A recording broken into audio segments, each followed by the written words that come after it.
Hai, ketemu lagi dengan aku Agatha. Selamat datang di cerita sebelum tidur. Hari ini tanggal 26 November adalah peringatan orang kudus untuk Santo Charbel Maklauf, seorang pengaku iman. Yuk kita dengarkan kisahnya.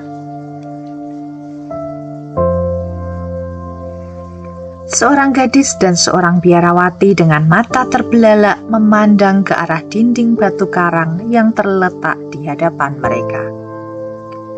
Mereka sangat heran karena melihat bahwa batu nisan itu mengeluarkan peluh. Tetesan-tetesan air keluar dari permukaannya. Seperti terhipnotis, gadis itu mengulurkan dan menempelkan tangannya yang lumpuh pada batu itu. Sementara itu seluruh tubuh biarawati itu terasa tegang. Gadis lumpuh yang gemetaran itu lalu terjatuh di pangkuan biarawati yang sedang tegang tersebut. Ketika gadis itu siuman, ia merasa sudah terbebas dari penyakit lumpuh yang telah dideritanya selama 14 tahun. Bekas-bekas kelumpuhan pun tidak kelihatan lagi.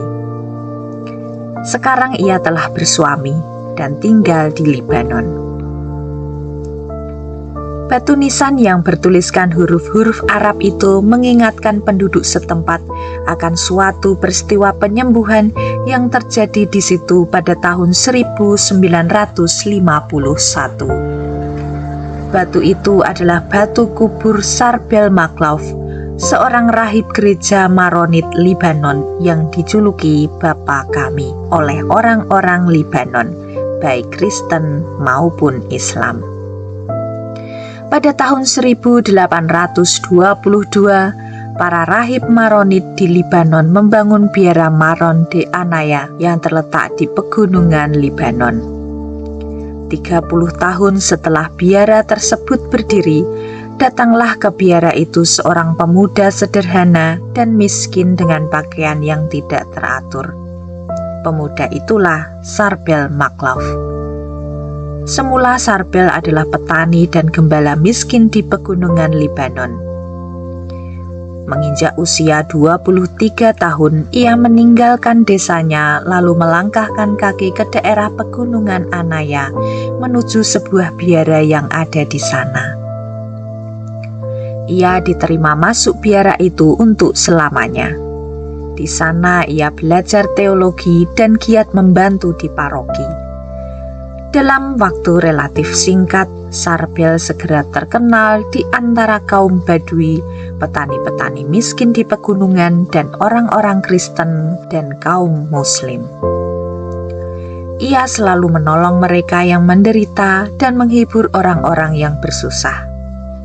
Pengetahuannya tentang rempah-rempah dan aneka jenis tumbuhan yang dapat digunakan sebagai obat sangat luas. Sesuatu yang luar biasa tidak tampak pada dirinya. Demikian juga setelah ditahbiskan menjadi imam pada tahun 1859, ia tetap seorang rahib yang rendah hati, sederhana, rajin membantu siapa saja yang meminta bantuannya. 23 tahun terakhir hidupnya, ia bertapa di puncak gunung Anaya dekat dengan biaranya. Dalam biliknya yang sempit, Pastor Charbel kusyuk berdoa sampai larut malam. Pada waktu subuh, ia sudah bangun untuk berdoa sebelum merayakan misa kudus. Ia selalu sendirian dan bekerja keras di kebun. Ia hanya makan sekali sehari, dan itu pun tidak sampai kenyang. Sehari-hari pertapa ini tidak banyak bicara. Dengan selembar kain yang membeli tubuhnya, ia melawan panas dan dinginnya udara yang tidak kenal kompromi.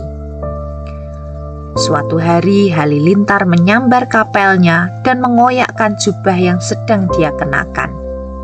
Namun anehnya, Charbel yang sedang berdoa itu tidak terkena sedikit pun dan terus berdoa dengan tenang.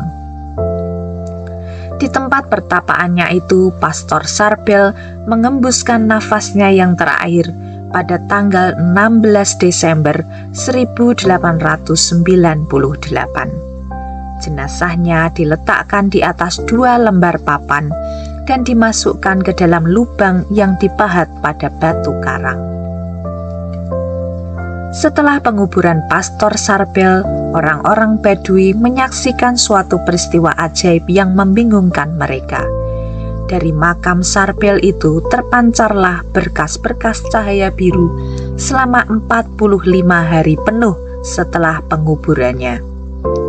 Hal ini pun dilihat oleh rekan imamnya yang lain, yaitu Pastor Eli Abiramia yang berusia 97 tahun, dan satu-satunya imam Maronit yang masih hidup di antara biarawan yang tinggal bersama Sarbel di biara Santo Maron de Anaya.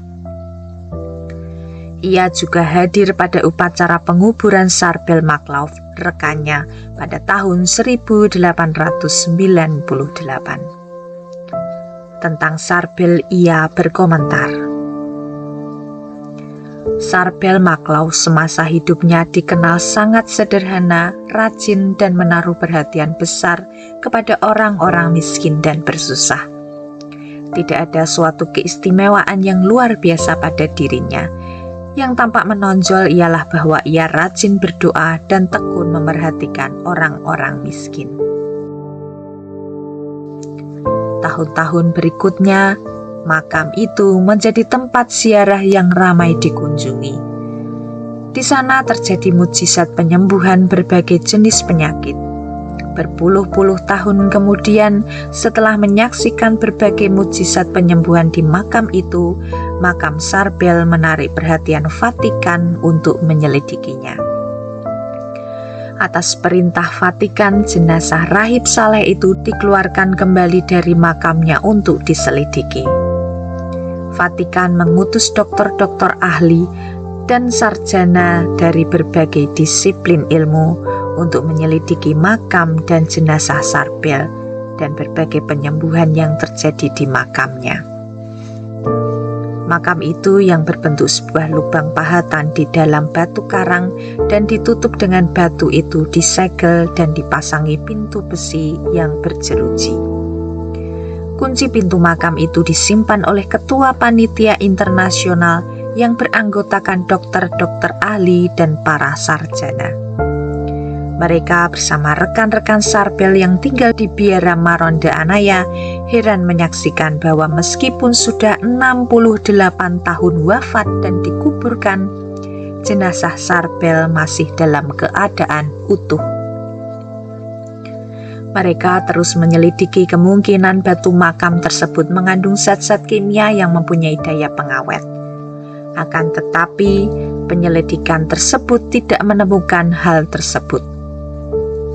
Maka selama 6 tahun, jenazah Sarbel Maklauf dimasukkan kembali ke dalam sebuah lubang dalam batu karang untuk melihat apakah jenazah itu masih tetap mengeluarkan peluh keringat. Karena peluh itu tetap mengalir, jenazah Sarbel dikeluarkan lagi dan dijemur selama 7 bulan. Akibat penjemuran itu, warna kulit Sarbel menjadi sawo matang dan kulitnya mengerut, sambil tetap mengeluarkan peluh sampai tahun 1927. Yang artinya jenazah Sarbel tetap mengeluarkan peluh selama 29 tahun. Dalam penyelidikan selanjutnya, terjadi hal-hal baru yang mengherankan para dokter. Ketika jenazah itu diiris dengan pisau, keluarlah darah. Memang warna darah itu hitam, namun anehnya bahwa darah itu terus mengalir seperti orang yang masih hidup. Contoh darah ini dengan bukti-bukti lain yang tidak terhitung jumlahnya disimpan di dalam sebuah lemari kaca yang disegel. Sementara itu, lembaga-lembaga di Italia, Prancis, dan Jerman terus menyelidiki darah itu di laboratorium terkenal. Hasil analisis mereka dikirim ke Vatikan. Setelah melewati berbagai penyelidikan yang mutakhir, akhirnya Sarbel dinyatakan sebagai orang kudus oleh Paus Paulus ke-7 pada tanggal 5 Desember di Basilika Santo Petrus, Roma. Hingga sekarang, bekas tempat tinggal dan makam Sarbel Maklauf menjadi tempat ziarah terkenal di Libanon, yang dikunjungi banyak orang dari berbagai penjuru dunia, baik Kristen maupun Islam dan Yahudi, terlebih orang-orang Badui setempat. Tentang mujizat penyembuhan di makam Sarbel Maklauf, Pastor Joseph Ejail, seorang imam dari biara Maron de Anaya yang menguasai 3 bahasa asing dan mengajar di sekolah-sekolah Libanon, memberikan kesaksian pandangan mata berikut ini. Di muka makam itu duduk sepasang suami istri dari Syria. Mereka orang Islam. Di samping mereka berbaring anak lelaki mereka berumur 6 tahun di atas sebuah usungan. Oleh dokter-dokter, anak lelaki itu dikatakan tidak bisa sembuh lagi dari kelumpuhannya. Kira-kira setelah sejam mereka berdoa di makam itu, ayah anak itu menyaksikan peristiwa ajaib kesembuhan anaknya. Anaknya yang lumpuh sejak kecil itu sekonyong-konyong bangkit dan berjalan tegak. Sang ayah langsung jatuh pingsan melihat peristiwa ajaib itu. Demikian juga istrinya, ia tidak berdaya karena seluruh badannya lemas. Setelah siuman dan kuat kembali, ia membimbing keluar anak dan istrinya yang lemas itu. Kisah pandangan mata Pastor Joseph Ejail menguatkan mujizat-mujizat penyembuhan yang terjadi di makam Santo Sarbel Maklauf.